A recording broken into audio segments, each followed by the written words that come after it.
get to turn back. Good morning. Good morning. I am joyful and grateful to be here today, and the first thing I want you to do is give yourselves a round of applause for showing up. Because if you don't show up, you can't learn anything new, you can't get entertained, meet new people. So I'm glad, when I saw that ring this morning, I'm like, no, please. So I'm really glad that you're here today. So I'm going to present the Dementia Dance sponsored by Granville and our other sponsors. We're glad to be here today. My name is Linda Burhans, and I am the gal who cares for the caregivers with love, laughter, and lessons learned. Believe me, I have plenty of that. I took care of my mother the last years of her life, and when she became very ill, I moved in with her, and I tucked her into bed one night. And she said to me, good night and God bless, which she said to me hundreds of times before, but I thought that was going to be the last night I was going to hear it. And I went in her living room and I prayed, dear God, please just give me a little bit longer. And when she woke up the next morning, she looked good. So I started writing my book, Good Night and God Bless. And I wrote through the last 3 weeks of her life and my grieving process, and then I reconstructed our adventure from the year before, from my journals and my calendars. And woohoo, the book was published right away. And when I went out to promote the book, every single time people come up to me crying saying they needed help. And no one told me about anything when I took care of my mother. And I'm not a dumb bunny. But I didn't find out what respite care was until I was in my bereavement group. And there was so much that I didn't know that could have made it better, that could have made it easier. So since then, I have facilitated over 1,600 support groups, workshops, and speaking engagements for caregivers. I have a radio show that will be, our 3-year anniversary is this week. I do a Tuesday tip for caregivers on YouTube and Facebook and wherever they'll take me, because I just want to get this news out to the caregivers. Enter. So you've seen this before, you can't pour from an empty cup, that you need to take care of yourself first. In a recent study by the University of Pittsburgh, 68% of the caregivers over the age of 65 are dying before the person they're taking care of, because they don't take care of themselves, because they're worrying about the loved one. Did the loved one take their medicine? Did the loved one eat? Is the loved one sleeping? They don't take care of themselves. Let's pretend that this little bottle of water is your loved one. And this is what the caregiver says. I can do it. I can do it. I can carry this burden by myself. I can do it. Yep, I can do it. Yeah, I can do it. Yeah, I can do it. Yeah, yep, yeah, I can do it. Yeah, I can do it. Yeah, I can do it. That's the caregiver. So we're going to change some things, and we're going to give you a little education so that doesn't happen.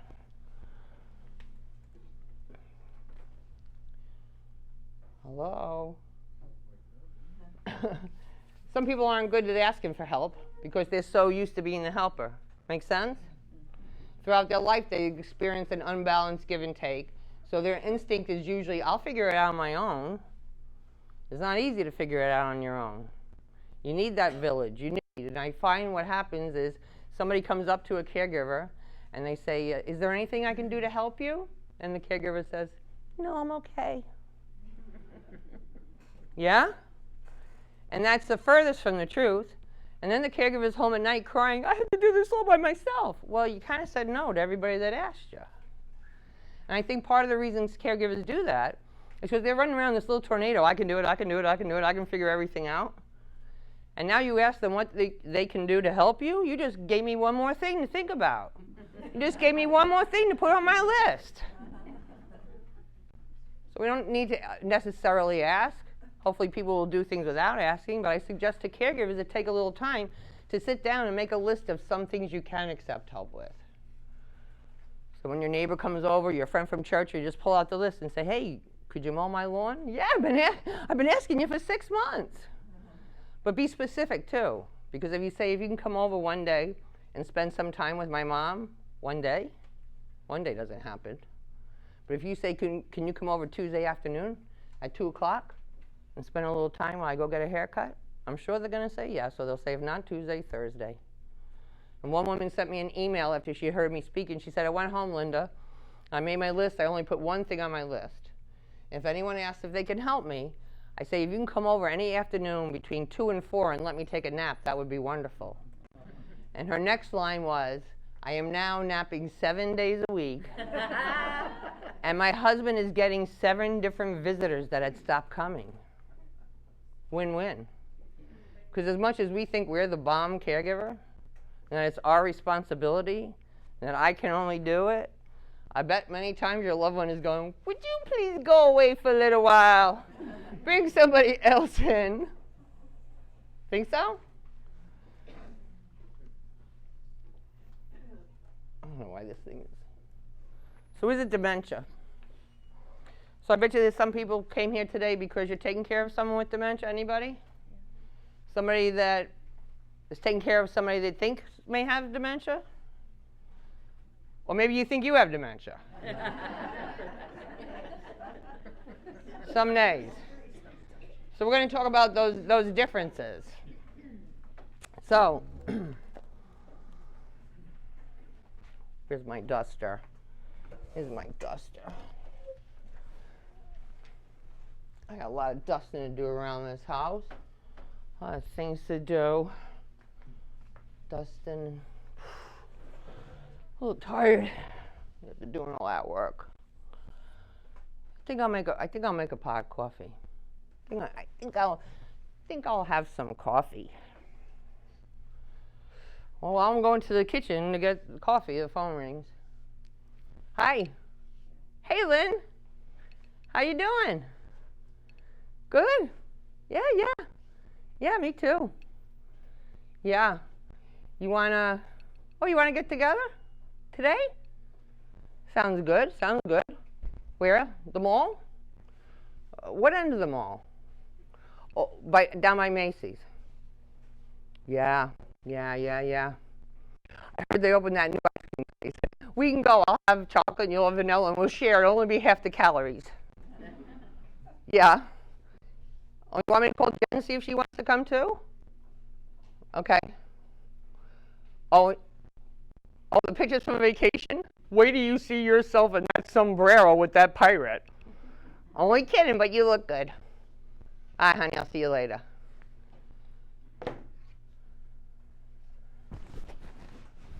What?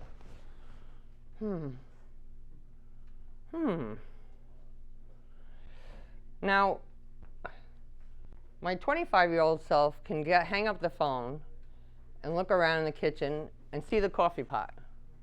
Because I'm 25 years old and my brain is at my capacity. But from 25 years old down, it goes down for everybody. Forgetfulness, not dementia, forgetfulness. So a 25-year-old can walk in there and see the coffee pot right away. But your 55-year-old, you've done a whole lot more things in the kitchen than that 25-year-old has. So you're probably not going to recognize that right away. So what you need to do is, you've got to find some other clues. So what you're going to do is, you know what you do. We're going to walk back into the living room.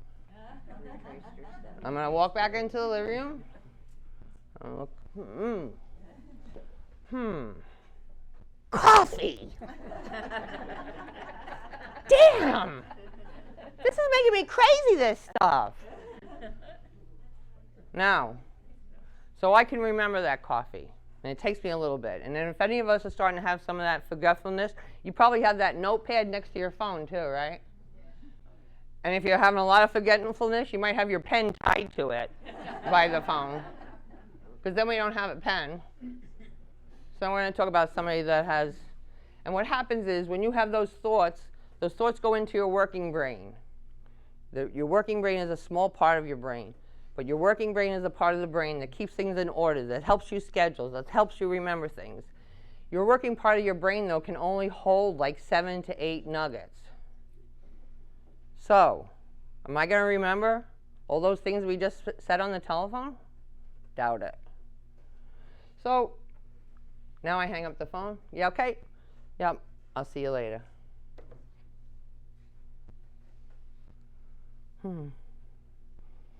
This stuff needs to be straightened out over here.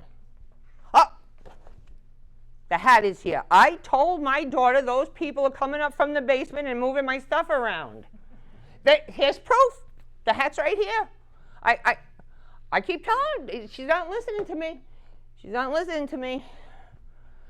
And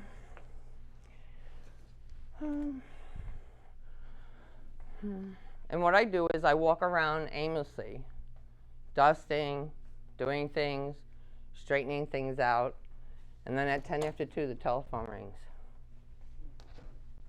Hi, Lynn. How you doing? Where am I? I'm home. What do you mean at the mall? I don't know what you're talking about. You didn't call me today. Now, come on. I would have remembered if you called me. Maybe you called Jen. Maybe you called Jen? You don't want, I don't want to give you a hard time, but I know you didn't call me. You know what, Lynn? I really love you, but I think you need to go to the doctor. I think you have some of that dementia. Make sense? Because I can't retrieve that. There's no way. If I had gone from the living room into the kitchen just for the coffee and picked up the phone and she just said, meet me at 2 at the mall, I might have been okay. But meet me at the mall. Where at the mall? What end of the mall? What are we going to have to eat? Who's going to come? Where I'm going to bring the pictures? Too much. It's just too much. So you feel a little better now? At first you were looking at me like, oh God, we're in big trouble. So let's go here. So dementia. People say to me all the time, what's the difference between dementia and Alzheimer's? Or the person has Alzheimer's. This is how I explain it. They do it with an umbrella, but what I say is dementia is ice cream and Alzheimer's is a flavor. Does that make more sense? So you can understand that, and that's why it's really important to know the different types of dementia. So dementia is not the disease itself. The term dementia is used to describe a collection of symptoms caused by disorders affecting the brain. So there's more than 100 different kinds of dementia. But the most common ones are vascular dementia, Alzheimer's disease, dementia with Lewy bodies, and frontal temporal dementia. And it's very important that you get a diagnosis and that you get a proper diagnosis because there are different things with each dementia. Some things are totally the same, some things are totally different. Someone that has frontal temporal dementia is the kind of person that has no filters. I saw somebody in church recently, and her husband has frontal temporal dementia, and he's in church going, don't you think she needs to lose a little weight, that one over there? She can hardly fit in her seat. You've heard people say those different things and do it, you know. My mother always said, didn't she look in the mirror before she left the house? You know, right next to the person. Yeah, she can't hear me. So dementia is a broad description. You have a handout there too, and we're going to talk about the different ones. So dementias are just the broad description, but it includes memory loss, word finding, difficulties, impaired judgment.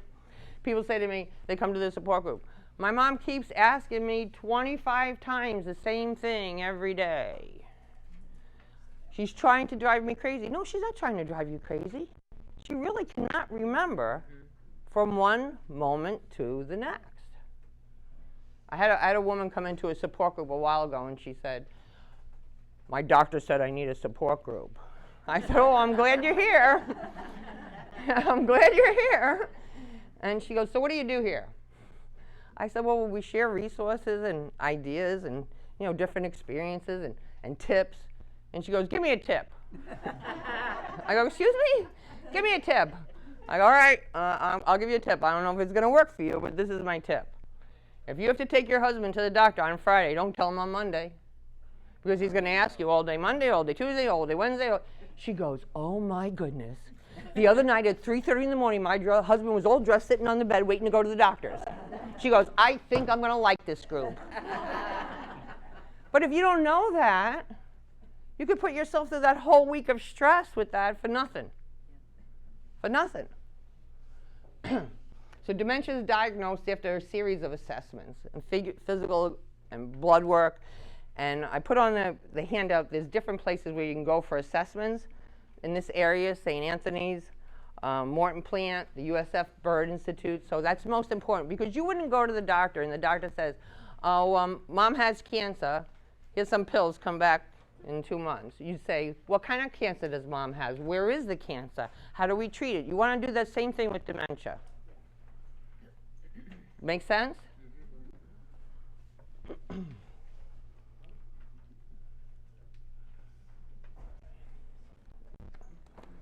Okay, so the symptoms of dementia. Look, you can put this on your handout.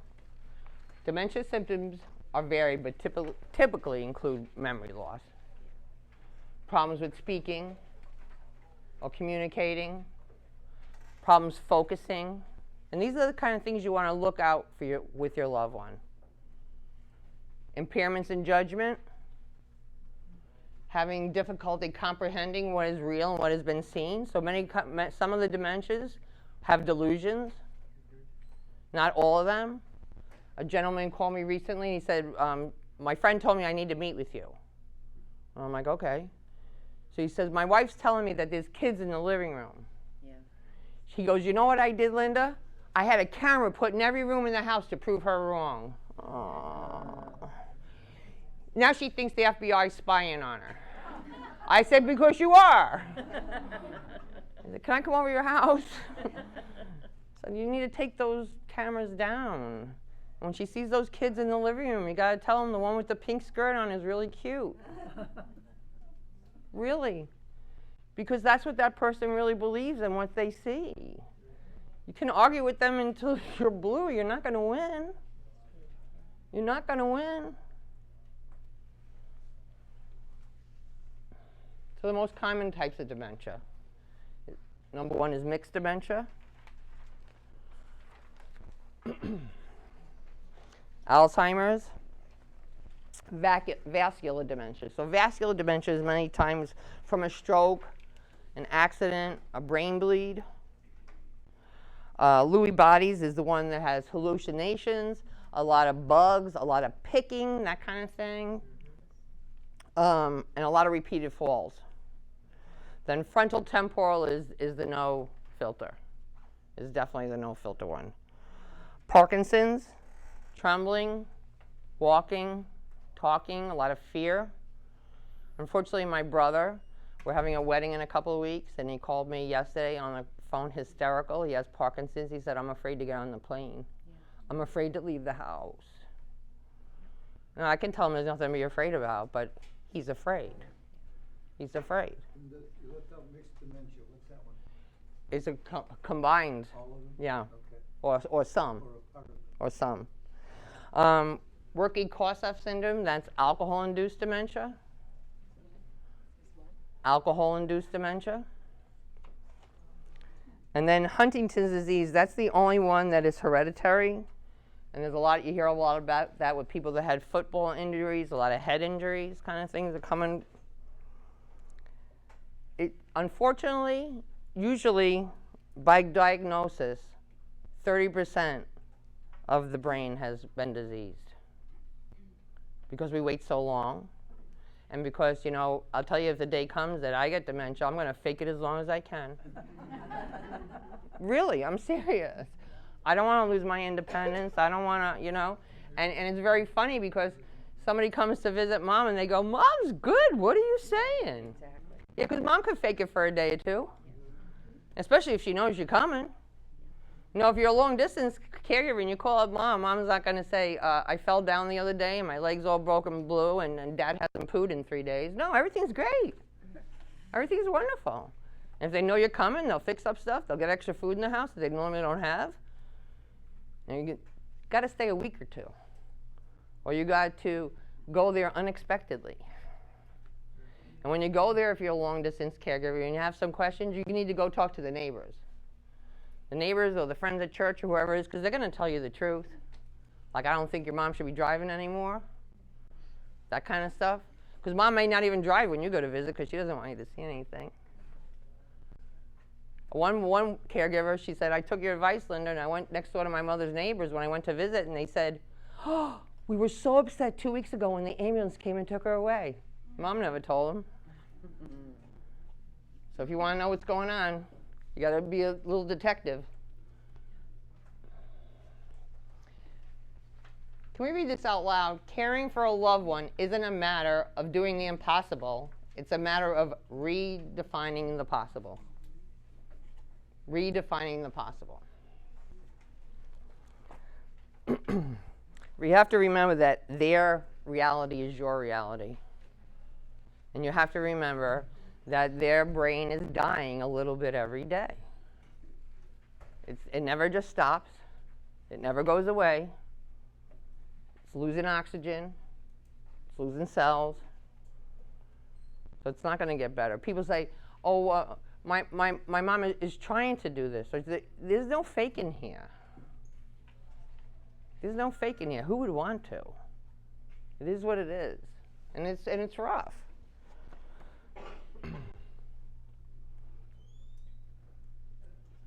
Validate instead of negate. That we're going to talk about, and we're going to talk about compassionate fibbing. It kills me when somebody comes to me and they said, you know, Mom keeps asking me for Dad. I told her Dad died 10 years ago. I go, what does she do? She cries. Oh, okay. But then the next day she asks me again, what do you tell her? I tell her Dad died 10 years ago. What does she do? She cries. I said, because when you tell her that, that's the first time she ever heard it. She wouldn't be asking for Dad if she thought if she knew Dad was dead. So now you put her through that grief every day. You need to tell her Dad's at work, Dad's at the store, because she's not going to remember in a minute. She's not going to. People are like, I should lie to her. No, that's being compassionate. That's having empathy. You know, my mother used to tell me. I didn't even know my mother had dementia until after she was dead. She had cancer. I was focusing on cancer. I just thought my mom was a little goofy. But she would tell me, you know, that there's squirrels under her bed. My mother lived in Freedom Square. I know there's no squirrels under the bed. So I just used to go there and take a broom and hit the broom under the bed. And she was happy. She told me one time, she said, Linda, that girl keeps coming in my apartment and messing up my papers. You know that sacred stack of papers you have next to your phone or wherever? And my mother lived in independent living. I know no one is going in her apartment. But by the fourth day, my mother is so agitated, I just don't know what to do. So I go to her apartment. I say, excuse me, Mom, I got to go down the hall for a minute. And I just walk down the end of the hall and hang out there for a little while. And then I come back. I go, Mom, I just met that witch out in the hallway. And I told her, if you ever mess with my mother's papers again, you have to answer to me. And she said, thank you, Linda. It was done, right? I could have said, nobody's messing your papers. Oh, look, your door is locked. Oh, that's not going to happen. Right? What? For what? It's like you have a kid. The kid thinks the boogeyman's in the closet. You're going to get rid of the boogeyman. And you'll see on your handout, we're going to do this first. Let's do the do's and don'ts first. So let's talk about the do's and don'ts.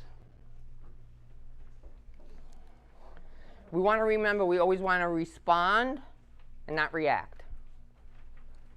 Make sense? If something's even going on with an emergency, you want to respond, not react. And you have to remember, too, when people say to me, oh, Mom's pretending or whatever, it takes a 3-pound brain to pretend. That's what we all have, we have a healthy 3-pound brain to pretend. Once they start losing that, they can't pretend. You have to have a 3-pound brain to pretend. So nobody's pretending anything. I just want to read you this. When we talk about trying to be in their world. A woman sent this to me after she heard the radio show, and she said, my mom's trying to help me. My mom has dementia. She doesn't help me. She just makes things harder. My mom's trying to help me. So this is what she said. She just wanted to help me. But she gets into the kitchen and she does things that drive me crazy. I'm so tired. I wanted to quickly clean the kitchen, put on my jammies, crawl in bed, and allow my body and mind to rest so tomorrow I can do it all over again. I just wanted her to go to bed. I turned around and she was putting a paper plate in the dishwasher. And I realized she's just trying to help me. A second later, she's putting dirty utensils back in the drawer. I realized she's just trying to help me. Next thing, she went in the refrigerator, took out the avocado I wanted for lunch tomorrow and chopped it all up. But she was just trying to help me. So we have to think about that. She goes, I realized that night when I tucked her into bed, she was just trying to help me, but actually I was helping her. Because I allowed her, because I let it go. So please try to think about that. One woman came to me one time and she said, my mother follows me around the house all day long. Some people with dementia just gotta be moving. They gotta be moving, they gotta be moving. She goes, every time I turn around, she's behind me. I can't stand it, Linda. She goes, if she would just sit down for like 2 hours a day, it would make things so much easier for me. So I said, can I come meet your mom? And she said, yeah. I went and I met her mom, and her mom's like 90 years old, and her mom used to be a teacher. So we had a conversation about all the rotten kids in school today, and how the teachers don't get paid enough, and how they have to take money out of their own pockets to buy supplies and everything. What we do now every Monday, we give her mom a big piece of poster board, and we give her magazines and tell her that the kids are learning about flowers in school next week, and the teachers really need your help, Mom. So if you can cut all the flowers out of these magazines and glue them on the poster board, and there can't be any white spots, we're going to bring that to the school for the teacher. It takes her 10 hours a week, 2 hours a day to do it. So she's at that table for 2 hours a day, and the daughter actually started taking the poster board to the school. And some of the teachers had the kids write thank you notes. We can do that. We can figure out something. I met with another woman. She used to be a seamstress.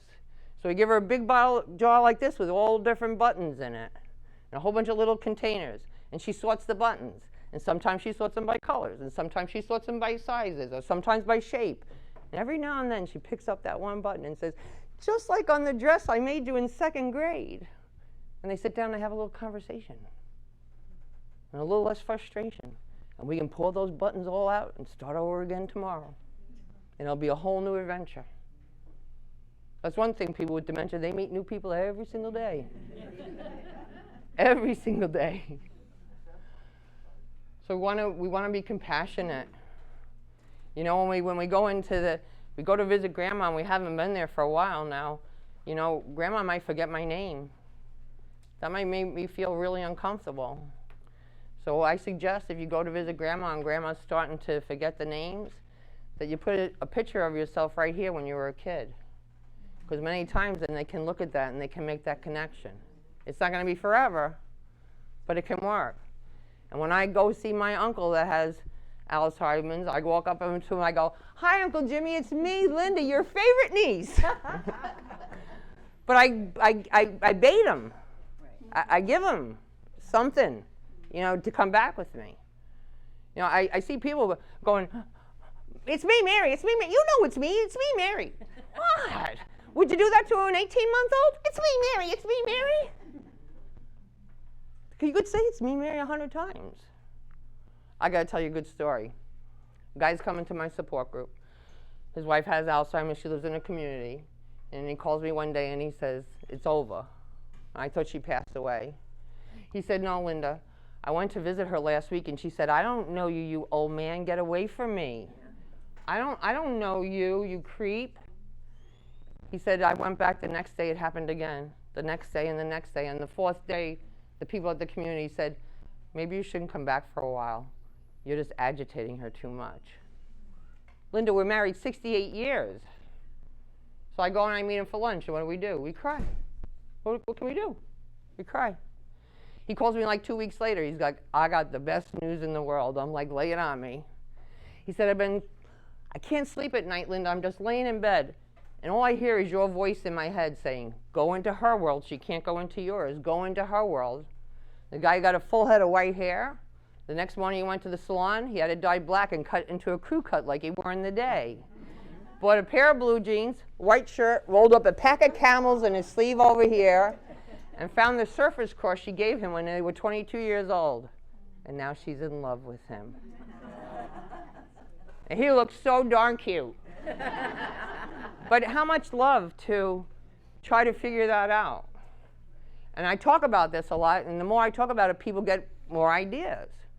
So another woman calls me another day and she says, when I go visit my grandma, Linda, she just sits in the chair. She hardly opens her eyes.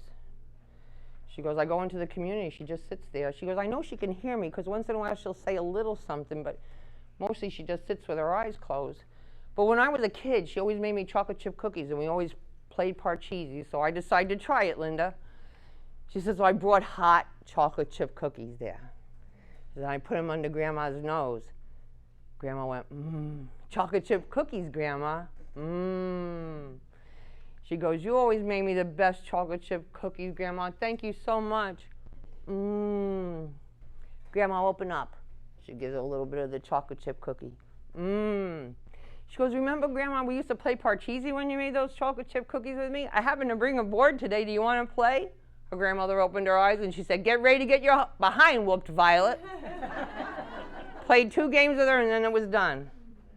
But she was able to make that connection for that period of time. And that girl said, I heard I was getting my behind whooped many a times, but that was the happiest one I ever heard. Well, so we have to be creative. We have to figure out different ways. And other things I find out too is we go visit people and we don't touch them. They sit in the chair. We come in, we chat a little bit, we hang out. Touch them. Sit down next to them.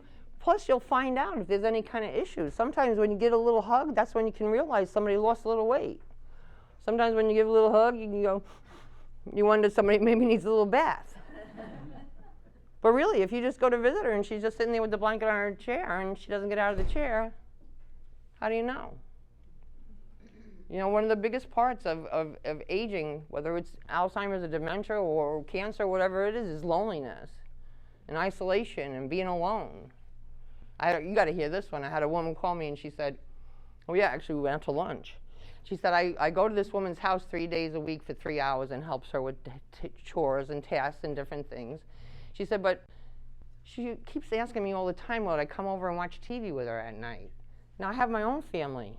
And I have to make dinner for my family. I just know she's so lonely. So the lady calls her up, the older woman calls her up and she said, can we do phone TV? I said, what's that? Is that like a new app or something? She said, no. She said, we both like this TV show. So every night she calls me at 6 o'clock. I'm making dinner. I got a TV in my kitchen. We put the phones on. We watch the show and you can talk during the commercials. You can't talk otherwise. So she makes her dinner, she's watching the TV, the other lady's in her house watching the TV and they talk during the commercials. The older woman said, I'm not lonely anymore because I know every night at 6 o'clock we're going to have phone TV. How simple is that?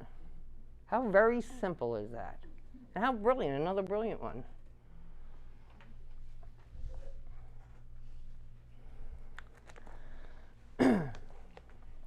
This is a poem I want you to hear. The Alzheimer's poem. Do not ask me to remember. Don't try to make me understand. Let me rest and know you're with me. Kiss my cheek and hold my hand. I'm confused beyond your concept. I am sad and sick and lost. All I know is that I need you to be with me at all cost. Do not lose your patience with me. Do not scold or curse or cry. I can't help the way I'm acting. Can't be different, though I try. Just remember that I need you, that the best of me is gone.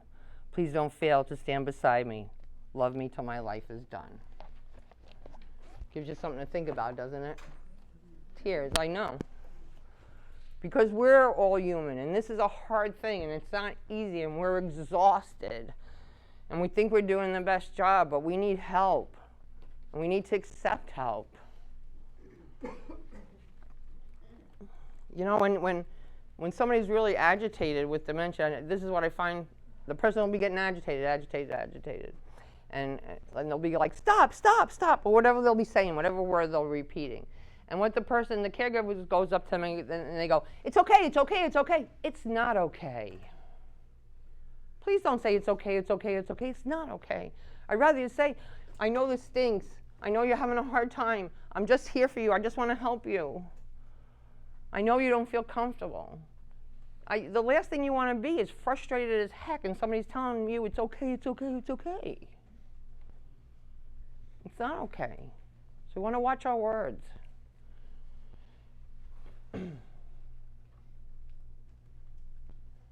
The power of the card.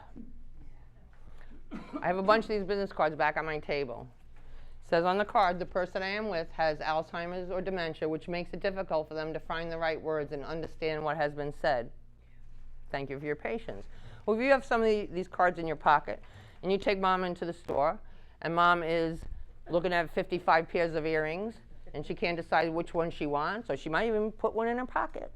You don't know if you see that kind of thing happen, and the clerk is getting like all, You give this card to the clerk, they're going to be so much nicer.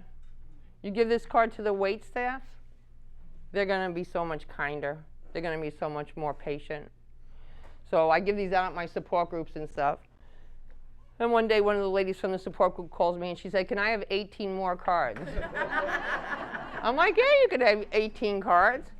So I left them in an envelope by my house, and she came in and she got them, and she came to the next support group and she said, "Those cards saved my life." I said, "What are you talking about?" Well, her and her husband live in a mobile home park, and he has dementia, and he's starting to wander in people's backyards. And when he goes to walk the dog now, he's not always cleaning up the poo. So what she did is she took one card and she gave it to every neighbor. And they go, "He can come in our yard. We'll clean up the poo. Maybe he'd like some lemonade." So now she has a whole village there helping her because they know, cause we all want to do the right thing. But when we see somebody not cleaning up their poo, we're not nice to them. Another woman called me, so I was on Fox News a couple of weeks ago, and I said, "If anybody wants these cards, go to my website and I'll send them cards." I got like 178 requests from people that wanted cards. And this one lady says to me, she goes, "We moved here from New Jersey 6 months ago." She goes, "We live in a mobile home park. My husband loves to hang out and talk to neighbors. My husband has frontal temporal dementia. So he's not really very appropriate. But he wants to meet everybody. And you know, what do you say to people?" So she took my cards, and on the other side where my lovely picture is, she wrote Frank in big black magic marker. Now, Frank can't read regularly, but he can read Frank. So they're hanging out one day. Some new neighbors come over. They start chatting with the neighbors. Everything's fine. And while they're chatting, a young girl goes jogging by, and Frank goes, "Whoa, whoa, whoa, check her out." And the neighbor goes, "What?" And the wife goes, "Frank, give them your card." Frank gives them his business card. They look at it. The guy goes, "She's some hot tomato, isn't she?" But brilliant. She's got Frank handing out his own cards.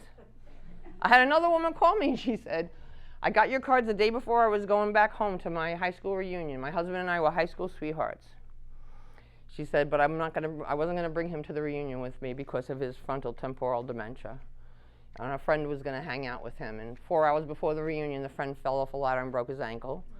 So he wasn't," she said, "so I decided I'm going to take him to the reunion with me. But I don't want to be going the whole night telling everybody that he's got," she put this on the bottom of her name badge.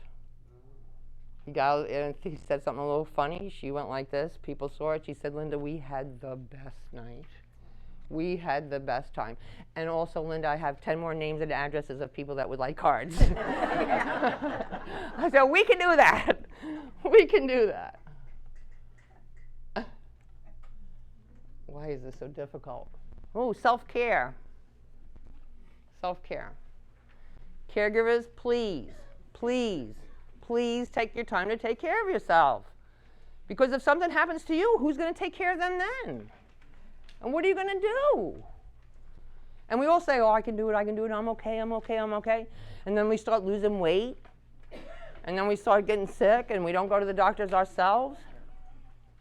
And there's different ways that you can just take a little bit of time. I mean, what you can do, let's do this right now. Let's breathe. It's funny, I got to tell people to breathe. Come on, take a deep breath. And blow it out. Do it again.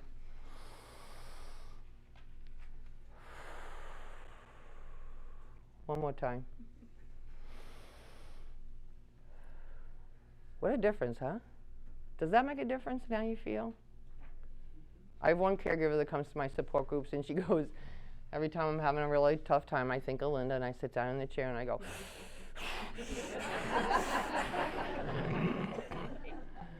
But sometimes it is just that little walk away. Sometimes it is just letting the neighbor help. You know, a woman said to me, "I've been listening to your show for a year, Linda, but I'm a slow learner."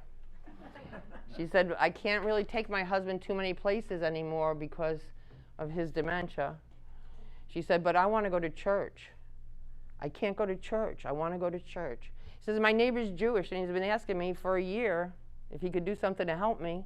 She said, so I finally got the nerve, and I went over and I said, do you think you could hang out with my husband on Sunday when I go to church? He said, I would love to do that.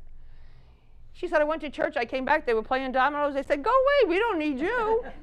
So she gets 3 hours every Sunday morning now. 3 hours. And you know what? The neighbor's so glad to see her husband, and her husband is so glad to see the neighbor. And when she comes back, she has a smile on her face.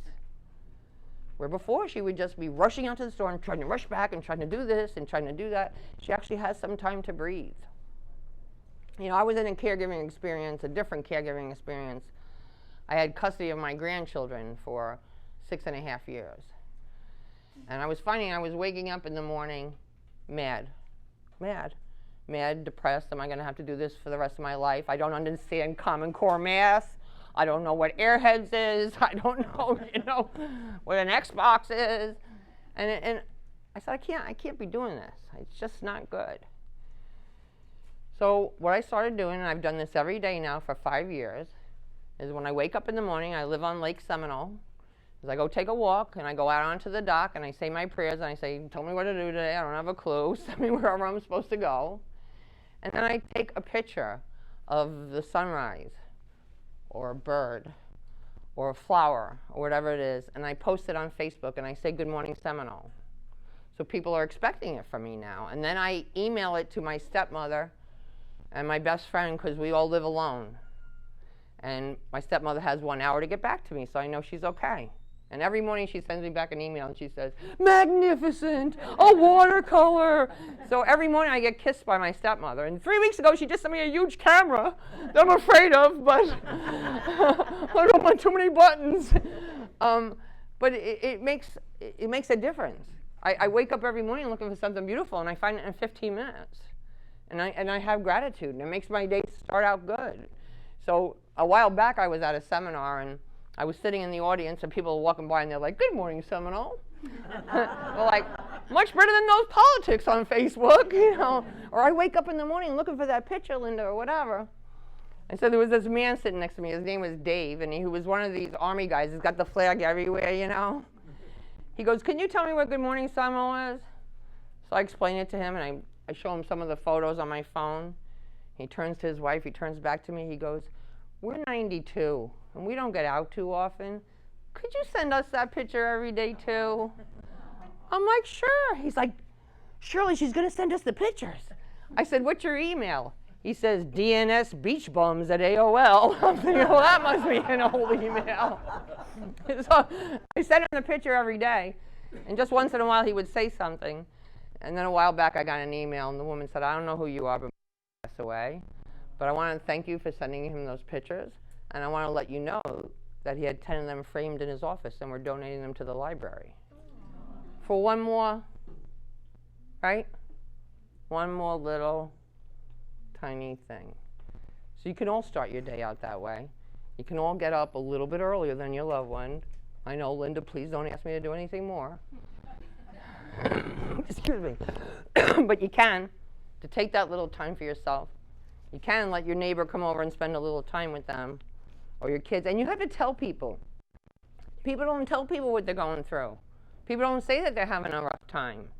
We just keep saying, I'm okay, I'm okay. When my mom passed away, I was in the supermarket one day. A woman came up to me, a friend of mine, she said, how you doing, Linda? And I said, I'm okay. And she said, I'm sick of hearing that from you. And I said, what? And she said, when you took care of your mother, you stole my joy. So I did what? She said, you stole my joy. I said, what? She said, I could see you swimming in quicksand, and every time I asked to help you, you said, no, I'm okay. I wanted to help you, Linda. You stole my joy. That taught me a big lesson.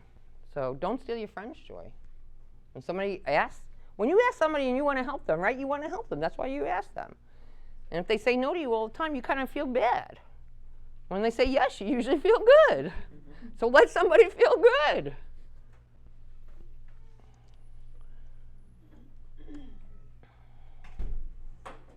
Got a to-do list that just won't quit?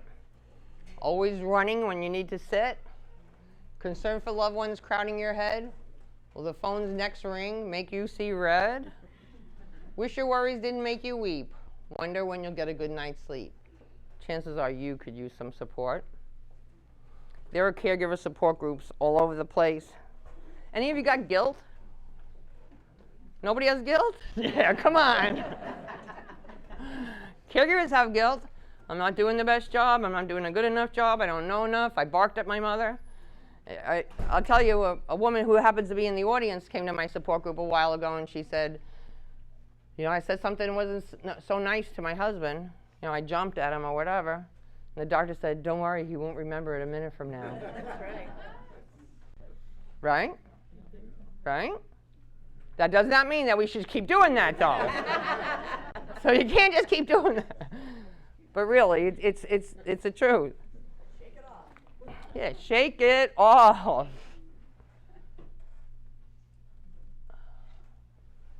So statistics show that people are. There's plenty of, you know, there's great support groups on Facebook. I'm going to myself, anybody that wants to be on my email list, if you let me know at the end of the day, I'm going to be starting probably in a few months an online support group where we'll actually talk face-to-face for people that can't get to support groups. A woman called me from, I don't know, Ohio or something. She lives up in the woods. And she said, Linda, the nearest support group to me is an hour and 45 minutes. You know that's not going to happen. So she said, so last week, a couple of weeks ago, I was in the doctor's office and I was complaining about it. Who are you complaining about? To another caregiver. That's the other people that are in the office with you. And the other woman says, well, maybe we should start our own group. So what they do now, every Saturday they watch the radio show, they listen to the Tuesday's tip, they read the weekly blog, and then on Monday afternoon, 5 of them get together and have their own little group. It's not rocket science. They have questions, they're like, but we wanted you with the group, Linda. I said, well, maybe we could do a Zoom group, you know, once in a while at one time and do something like that. But there's great places on Facebook where you can just vent.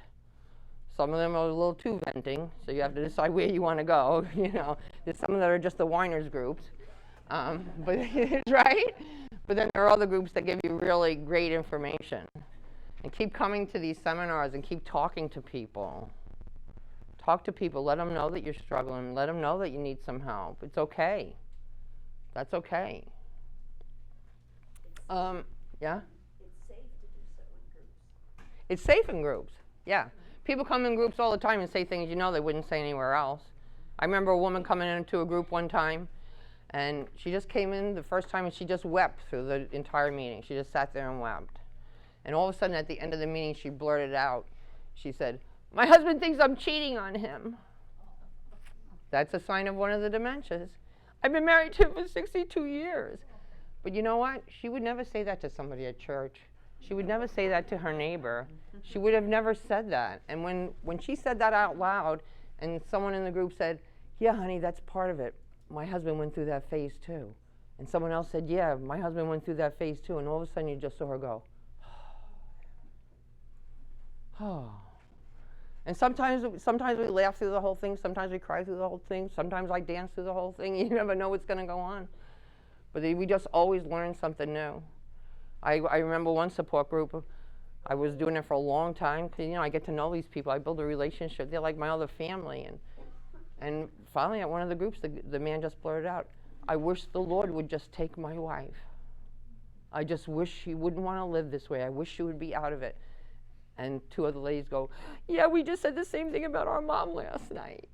But they could share that, and we could cry about it, and we could have that grief together. Because when you're taking care of somebody with Alzheimer's or dementia, you're grieving the whole way. You're grieving the whole way. I mean, you could be grieving when you're taking somebody with cancer, but there's a chance they will get better. And if they don't, it's going to be a short caregiving journey. It's going to be for a couple of years. You could have an Alzheimer's or dementia thing for 15 years. Especially with people getting early onset today. Questions or comments? You all look so sad now. I don't like that part. It's a caregiver affirmation. It's on the back of your handout. Could you please read that together with me? I would really appreciate it. My pants are falling down. Oh. You're stressed, you're losing weight. What? No, it's these things I got hanging on me. Marianne Holla? Yes. I wanted you to do your paperwork ahead of time, honey. Oh, okay. Excuse me? Thank you. And then All right. for the other person that's coming your time, Oh, I don't know yet. I have to find the name. okay. Are you coming at noon, honey? Were you coming? No, I'm not. Anybody coming at noon? I have I don't have my list. I'll be right there. All right, who wants to start? Come on. I know on my journey.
So the next time somebody asks to help you, you're going to go, thank you very much, right?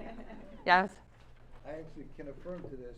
I asked my wife's ex-tennis partner to watch her for the time I'm here. They're presently with, she put out an email, they're presently with 7 girls having lunch together. All said, love to see Judy, da-da-da-da. So they're all having lunch right now. That's great. Probably a 3-hour lunch. That's even better. But really, it's those little things, yeah. My daughter-in-law is taking care of her dad who has Parkinson's. They've been doing it 24/7, sharing it with her sister. And they came to a point where they had to get help, and they have 3 people who help during the day. And Send that to her. Well, one woman said to me, she hangs it on her bathroom mirror, she said, and I read it every morning to kind of remind myself. And then she said, then shortly after that, I made a copy of it, and I put it in the guest bathroom on the mirror. And the guests came and read it and offered some help. That's kind of clever. Anybody else? Yeah. I have a friend who takes my husband to lunch every Wednesday. Mm-hmm. That's very nice. And you look forward to that, right? I do. Even if you just sit in the chair. And then he comes back and they both sleep in the chair together. Just like when they were kids. That's right. Yeah. In your handouts, too, I put some good and bad communication, just some examples of different things. I didn't want to go through every one, but I would like you to read those because so much is the words we use and how we acknowledge what they're feeling and how we, the response is so different. So I just suggest that. Anybody else? Yes? Well, one of the reasons I'm here is because, yes, I'm a caregiver. I have a lot of caregiving going on right now. But my stepdad, who's my mom's husband, he's refusing to accept what my mom is going through. And it's almost like he's the one making it harder. Right. Because he yells at her. He probably is making it harder. And it's really hard. And that's what I don't know how to address. Does he have any education on anything with it? That's what I don't know how to address because he knows. He went through it with my grandfather. He went through it with my uncle. He's seen it before. And it's like he just refuses to believe he has to do it with his wife. I don't know what to do. We'll talk one-on-one in a little bit. Anybody else? Did anybody learn anything today? I hope so. I'll be around, and all our sponsors will be around, and I'm open to any questions, Jess. put that the dementia is affecting the younger generation because of the exposure to drugs and many other environmental. And fast food and this and that. I can't vouch to that or have anything on it. Just think there's a lot of poison around that we don't realize. And they're saying Excuse me, Linda. Okay. Do you have any copies of the poem? Yes. Okay, would you, Yes. Marilyn in the blue navy or denim jacket? Yes. And I would like one too. Okay. Okay. Thank you. Have a delicious day.